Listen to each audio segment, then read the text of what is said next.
ಒಂದು ರಥೋತ್ಸವವನ್ನು ಆಚರಣೆ ಮಾಡಿದರು, ಕೈತುಂಬಿಕೊಂಡರು.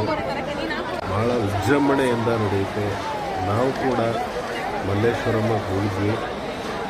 ಅಲ್ಲಿ ರಥೋತ್ಸವದಲ್ಲಿ ನಾವು ಪಾಲ್ಗೊಂಡ್ವಿ. ನಾವು ಕೂಡ ರಥೋತ್ಸವದ ದರ್ಶನ ಪಡ್ಕೊಂಡ್ವಿ.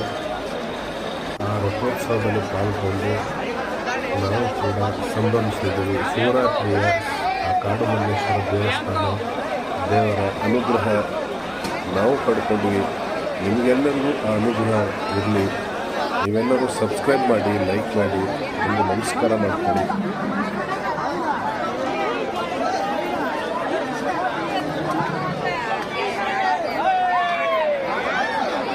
ಎಲ್ಲರಿಗೂ ಸಂಕ್ರಾಂತಿ ಹಬ್ಬದ ಶುಭಾಶಯ.